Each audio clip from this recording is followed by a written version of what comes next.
can't afford something. Some people, as they gain a certain amount of money, they actually learn how to, they use credit, but it's not because they can't pay for it, it's just a strategy. But for most of us, when it comes down to it, we're getting a loan because we can't afford it. We can't afford to pay $10,000, $20,000 for a car, so we go get a loan.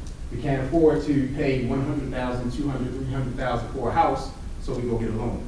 So keep in mind, when anyone comes to you with a loan option, or they're trying to give you a loan, it's because they want you to spend money that you don't have. Always keep that in mind, and that takes away from your ability to pay yourself first. So back to the sheet. When you're doing your budget, you see this sheet is breaking down all the expenses that you would have to pay monthly. You know, you have to pay your rent, your mortgage, you would have to pay your insurances, you have to pay for your credit cards, your student loan payments. You know, how many, let me ask you this, how many people here have student loans right now? Oh, okay, so the majority of you have student loans. So when you're done, you do expect, of course, a student loan payment. So that's something, of course, you would have to incorporate into your budget. And any other loans that you end up taking out. Now, once you're done totaling all your expenses, you know, medical expenses, food and beverage, eating out, transportation, whether that's bus, public transportation, or car, it doesn't matter. If you give weekly to your religious organization, you know, everything has to be counted. Once you count all your expenses, then you look at your income and what you're actually bringing home, and you measure those against each other. So of course you say, after paying for all these things, how much of my paycheck do I have left? If you get a $1,000 paycheck, okay, and all these expenses add up to $950, what you left with? $50, right? Now, for some people, that's actually good. It might sound weird, but for some people, that's decent, because that means at least they're able to save something. Because remember, in your expenses, that includes going out. That includes eating out. It's not just your regular bills, it's everything that you do on a regular basis. So if you do everything you want and you had $50 left, that's not that bad, right? Because you have something left after you've done everything you want to do. Now, you can close these sheets and you can look at these later, but oftentimes, let me tell you, most people can't stick with budgets because honestly, it's not the funnest thing to do. But what I've developed to help people out who often fall off their budgets, I call it incentive-based budgeting. Okay, you have a sheet that you don't have to read through it, but know that you should read through it when you get home. But incentive-based budgeting is simple. It's saying that you should always give yourself an incentive to stick to the budget. So if you reach a goal, let's just say in my budgeting plan for this month, I want to save $100. After I do everything else, I want to be able to save $100. Of that $100, you should go ahead and take 25 out of it and reward yourself.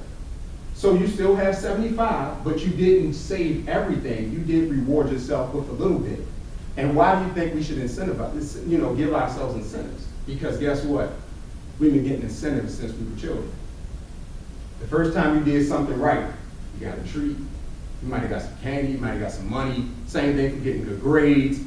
Oftentimes we think because we become adults, we don't like to be incented to do things, but that stays with you. So the only problem is you don't have the people around you to offer you that incentive anymore. So you gotta do it for yourself. So a good way to stay on a budget, in fact, anything that you do, if you find that you're trying to do anything with a plan and you find that you break your plan, what you do is you need to figure out why you break your plan, when you break it, and then give yourself an incentive along that same time frame. So if I know I have a plan, and every time I plan something, 2 weeks into it, I just fall off. I was trying to follow a good budget, a good plan. 2 weeks came by, and I was just like, I can't do it.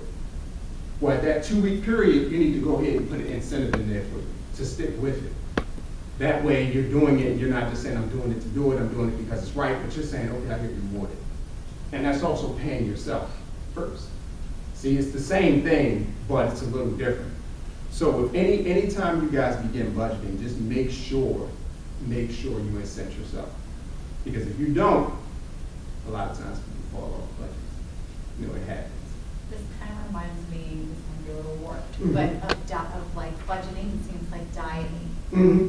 Same thing. And I I know people who, and giving yourself a reward, or you try some, and diets are really restrictive, Right. right? It seems like budgets are too. Yeah, But same principle. yeah, I know the idea of, giving yourself, recognizing progress that you make, and giving yourself, like, allowing yourself to, whatever, have that Five Guys burger, or whatever it is, Yeah. after 2 weeks of fasting can motivate you, or at least keep you Definitely. going, so. And it should, because guess what? No one's gonna cheer you on for having a certain amount of money in your bank account, because you're not gonna talk about that. I mean, who goes around saying, look, I got $5,000 in my bank account? It's silly if you do it. Now, I'm from Baltimore, so you just don't do stuff like that, like, unless you wanna get in trouble. But I'm just saying, at the end of the day, it's not something that you do. Your money and how much money you have is a private matter. So if you're doing good, certainly the person that has to reward you for doing good is yourself. So keep that in mind when you're dealing with any type of budgeting plans. Now, also another thing is, let me ask you guys this question. How much money do you think is a good amount, what's a good salary, a good starting salary after you finish school? What would be a great starting salary to you? 85. Any other numbers? I'd say more than that. Just getting out of college and looking for that. Hey, of course, that's definitely an accomplishment. But we got 85. What's some other numbers, guys? What do you think? 50? Okay. I thought 40 was good. Go for 40? Sorry. Yeah, well, let me ask you this. Why do you think the amounts that you said, why do you think that's a good amount? Where did that come from? If you can go over this, if you don't mind. I want to be a nurse, and that's how much nurses make. I just thought that would be decent with like police officers. Start out making. Okay, that's fine. So I just thought like as a general number. Okay. What about you? What the numbers you guys threw out? Because my parents combined don't make that much. Okay, that's a very good point. I'm glad you said that. What do you think? Yeah, same kind of thing. See, I'm glad you guys brought that point up, because a lot of times the number I came up with when I was, finishing school, I thought starting off with 40,000 plus is a good amount. I'm like, compared to what my parents told me they started with and what they were making at the time, I'm like, hey, I'm doing well.